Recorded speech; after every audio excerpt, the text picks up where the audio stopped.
you can't hit a man in the back even if you turn your back. I mean, he looked like he kind of boxed him out. Looked like he was, you know, looking to get a rebound or something. He boxed his man out, but it was still the back of the defender. So I'm sure the referee is looking to call that as a clip, and it looked like we had a hold also. But, you know, Sam just kind of stuck his, I guess, for lack of a better term, his rear out there and got in the way. And it was a nice block, but again, it wasn't to the back of the defender, so that's the clip that we're going to see. And we'll get a third down play again. 17 seconds to go. We may look to throw one deep, try to get a first down, and then if we don't happen to get it, we'll just punt them back into the, you know, near their goal line. Well, let's see where the mark ends up. They took the holding penalty. Spot foul that brings it back. See where the spot is going to be as they hustle a new ball into position, because the clip took place downfield. There he is. The hold took place in the backfield. And the ball will be set up on the 41-yard line of Dakota. 3rd and 18. So 3rd and a long way here for the Cougars. 15 seconds and running in the half. Wojciechowski will operate from the shotgun. He'll wind this down. See if we see some trickery here from the Cougars. Wojciechowski. Well, no trickery on that play. He was swarmed under there by 54. Chris Katulski, and that will end the half with the Cougars leading 14-0. So here. Well, we hope you enjoyed another exciting halftime show, and the Cougars will receive the second half kickoff, leading at 14-0. And with the first chance now to put points on the board in the second half.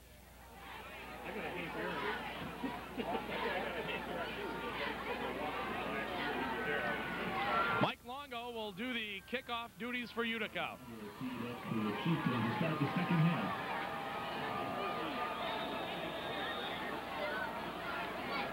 Here's Longo's kick. It's a low line drive. And it is going to dribble out of bounds at the 30. That'll draw a flag. Cougars will have the option here to make Longo kick it again or to take the ball on the 35.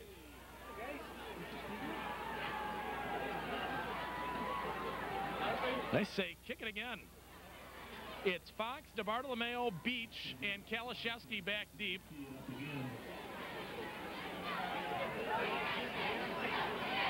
And Longo will have to back up now to the 35.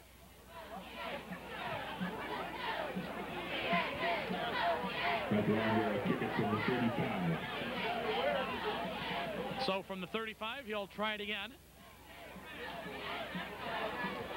As the Cougars adjust their kick return formation and move up a little bit. Fox is the deepest deep man standing at the 11. Here's another line drive kick. And that one rolls out of bounds at the 32.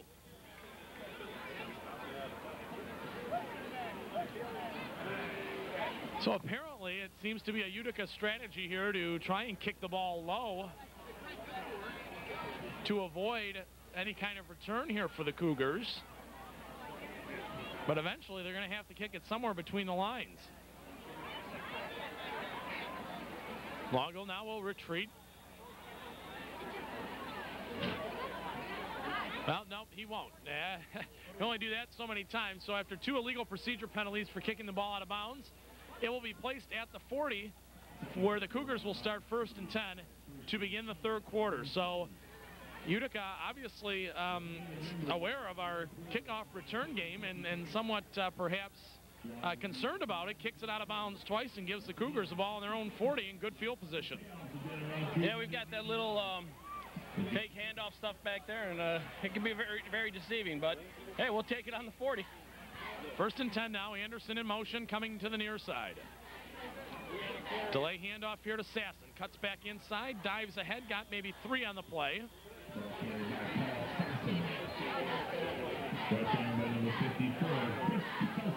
Gets it out now to the 43, where it'll be 2nd down and 7. Boy, down on the field there during halftime, Dave, the atmosphere down there is absolutely electric. Yeah, again, it was kind of nice to go down there and see some of the alumni that have come back. You know, our student body is just, you know, really pumped up with this team that you know, they've put out there 5-0 so far, hopefully going 6-0 and making the playoffs tonight, and it's fun to see. Anderson in short motion. Wojciechowski sets, fires to Sam, complete at the 48, stumbles down to the 46. First down, DHS. Oh, Cougars might have gotten away with one there. It looked like somebody flinched in the backfield before the snap, but no flag. And a nice completion there to Sam for a first down at the Utica 46. Yeah, a little drag back across the field. You know, Anderson looks it in. Todd puts it right on his numbers again, and Todd's having a nice ball game. Todd had a solid outing last week against Grosse Pointe South, 12 out of 17 for 135 yards, 3 touchdowns. He's completing 55% of his passes on the season. Play fake now, he'll set the screen. Lofts it out to Sasson. Makes a nice move at the 45-40. 35, sprinting for the sidelines. Changes hands and goes down at the 30. So this time the screen pass goes for good yardage as Todd seemed to throw that one perhaps a little bit more on a line. Seemed a lot more crisp on the execution of that screen play. Yep, you know, they're right there once again. We ran that a few times, weren't able to connect on it. You know, our nerves are a little bit settled now, and good execution by everybody involved on that screen play. Ball rests now on the Utica 30, first down and 10. Inside handoff to Parslow. Gets it down to about the 27. Positive yardage on first down, brings up 2nd and 7. Number 20, Nick Backus. So Tim Parslow picked up some valuable experience at the tailback slot the last 2 weeks, got a lot of carries, and he's been an effective runner as well this year. Tim, having carried the ball on his last game, 11 carries for 30 yards against Grosse Pointe South. He's got 42 carries on the season for 259, a 6.2 average. Coming into the ball game, play fake this time by Wojciechowski. Sprint out to the right, sets, cuts upfield with a great move. 25, down hard at the 21. But a good pickup on the play. And it'll bring up 3rd and less than a yard. 3rd down and short now from just outside the Utica 20. Well, right now we're in scoring position. Even if, you know, we're not able to pick up the first down, which I'd be surprised if we didn't. I think Coach might even go for it, being that short. But even if we don't, again, we're in field goal range. We can put some more points up on the board. Well, looks like they're going to call for a measurement here, perhaps.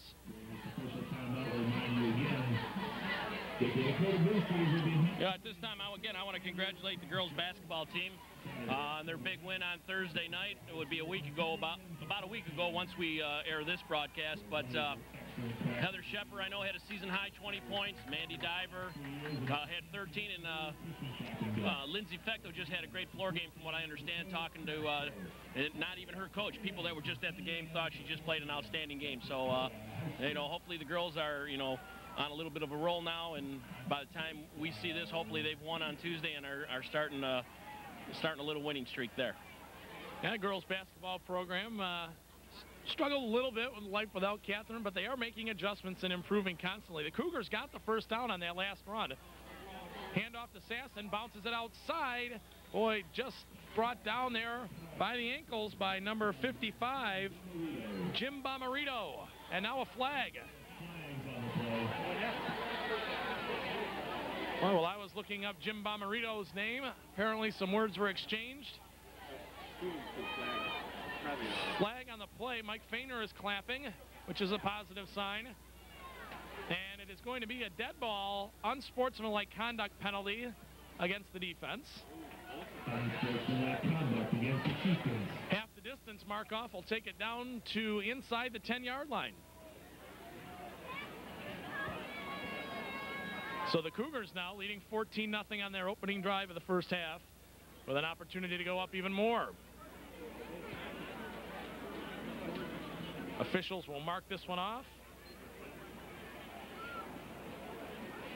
And they will set it down at the 8. First down and goal for DHS from the Utica 8. Well, they get first and goal for the Cougars at the Chieftains 9-yard line. Todd Wojciechowski hustles in from the sidelines to call the play. coming to the line, 3 wide, split backs.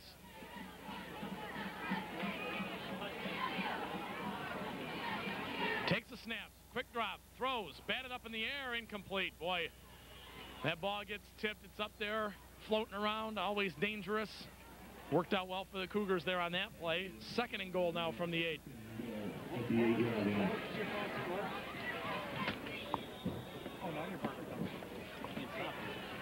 8.5 minutes to go, 3rd quarter. Cougars leading 14-0. With a 2nd down and goal from the 8. Brett and Reeling out wide to the right. Anderson to the near side. And we've got another whistle. And it's going to be timeout by Utica. So Utica here calls a timeout. Try and defense this 2nd and goal play from the 8-yard line. Well, you know, again, if they get Anderson one-on-one, you're going to look for maybe a little jump ball situation, throw it into the corner. You know, maybe that's what Utica saw, that they were in the wrong defensive set or something. But great start to the 2nd half, because if we can put 7 more up, you know, Utica's in for a long haul to get back 21 points.